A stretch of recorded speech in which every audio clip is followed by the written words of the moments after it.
must have been something like 1999, 2000 or something like this. The first time traveling to India backpacking. And studying strong in university, going super intensely on the seminars and like exams, final semester work, and so on. I was very tired of having gone super strong all these studies in the university and so on. So, okay, now time to travel, prepare this, that, and go for something like 2, 3 months or so to India in the semester break, spring break, something like this. And then arriving there super tired, super depleted. So, okay, not so easy arrival. And then arriving in Mumbai at the airport. So, first time setting foot on Indian ground.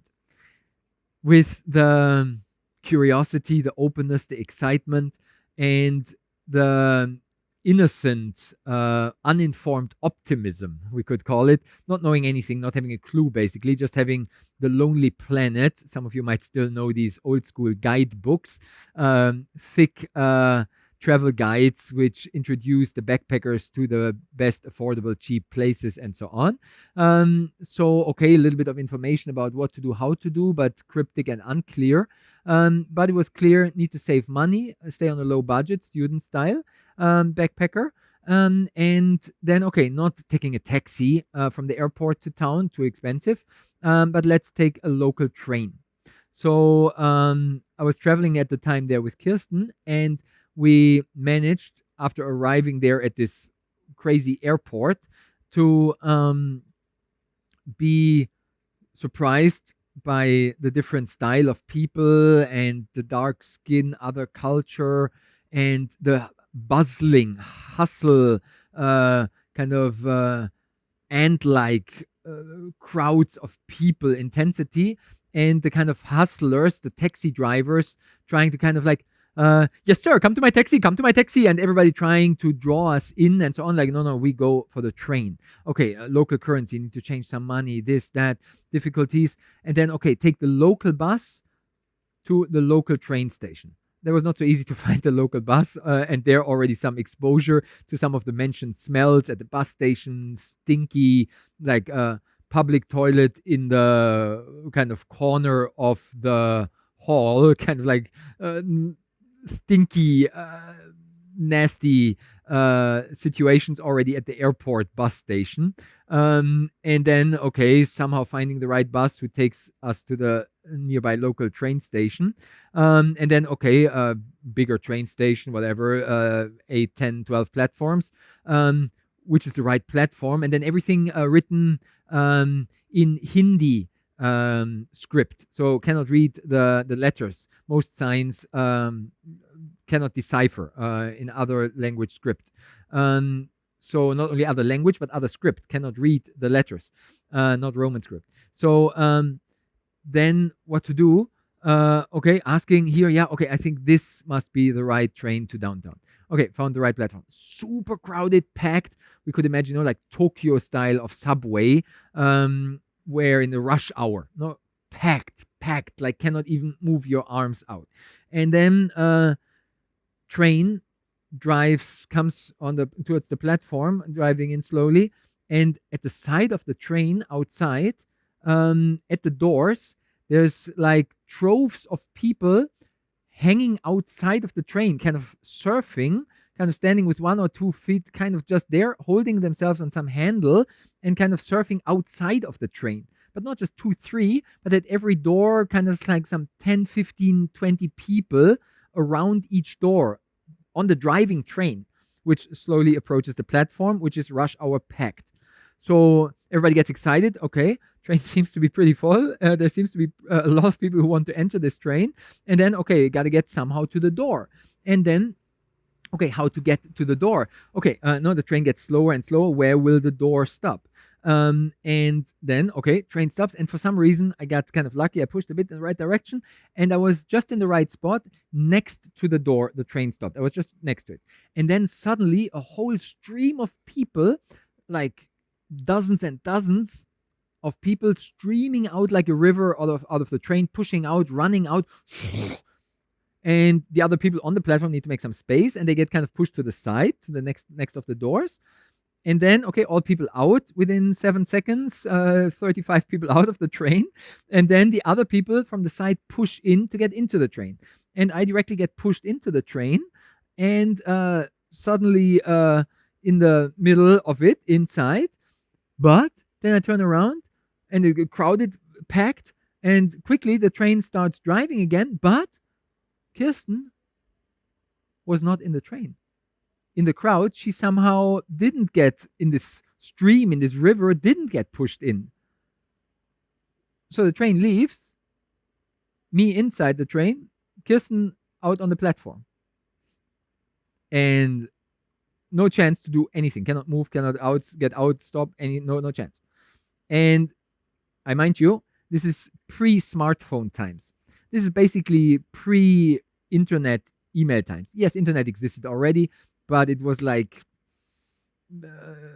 very few people had any internet access. Definitely not on a mobile phone. And maybe you could find somewhere hidden some internet cafe, we called it, where there is some office where you can have access to a desktop computer and per hour access the computer there when you're traveling. So internet was basically non-existent, and definitely no smartphones. And we also didn't have, also mobile phones didn't exist yet. Cell phones didn't exist. So what to do? And we didn't even know to which hotel we go. We were like, yeah, we go to this area and then we search for a hotel. First time in a new city in Mumbai. And we don't even know which train station the train is exactly going to. Oh my goodness, we lost each other like within the first 1.5 hours of arriving in India. So somewhat panic, and the train just keeps on riding and doesn't stop. It just continues. Because it was actually, I learned later, a fast train, which only stops at every third or fourth station. Then it finally stops again. It's like a city, a suburb commute train. And then getting out of the train, and then, okay, what to do? Waiting for the next train to come, hoping that Kirsten would come in the next follow-up train. But she didn't. I was standing on the bench looking out for her, again, crowds, but couldn't see her coming. Then an Indian man approaches me and says like, sir, I think you lost your wife on the previous train station. Sir, this is not so good. But in India, what we do, when we lose each other, when we lose track, we just wait at the same place that we lost each other. In this way, it is very easy to find each other again.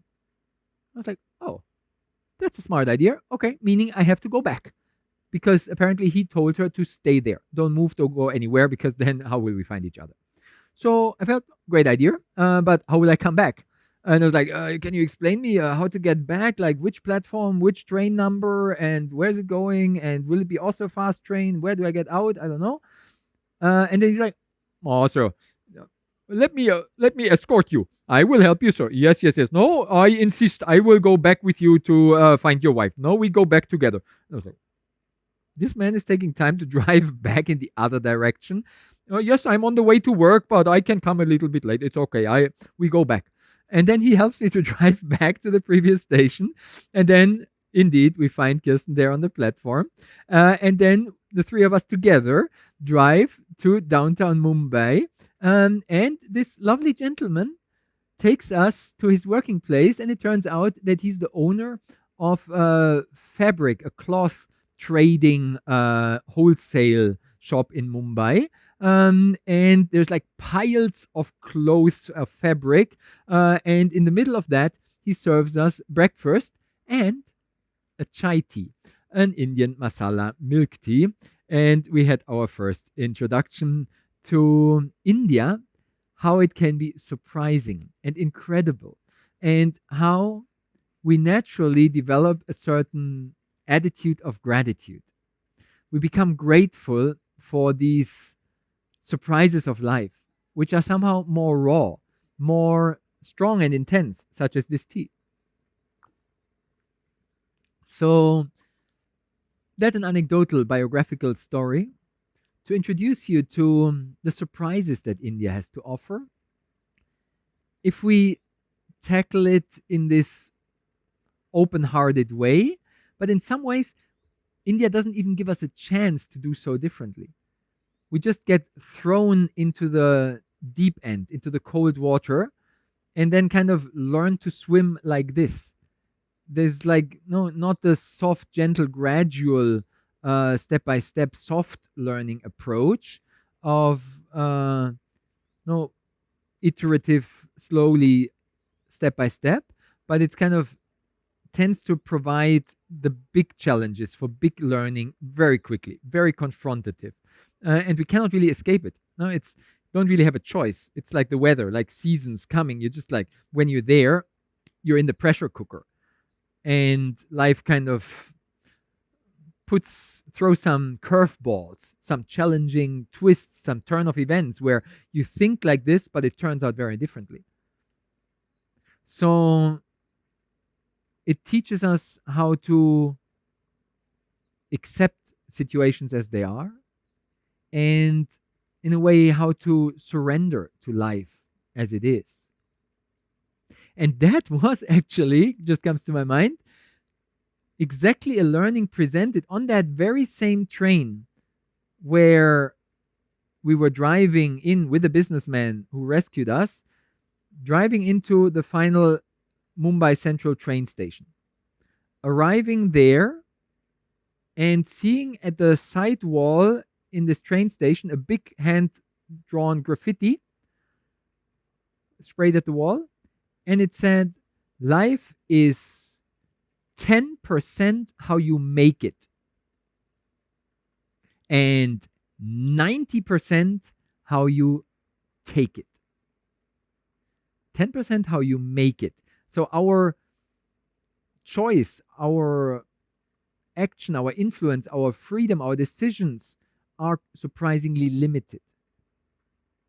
We, of course, we make the best out of it, yeah, but it's only 10% how we make it. Most of it is not what we make out of it actively, but is how we take it, how we receive it, how we are able to accept it with serenity. Do we have the serenity to accept things that we cannot change?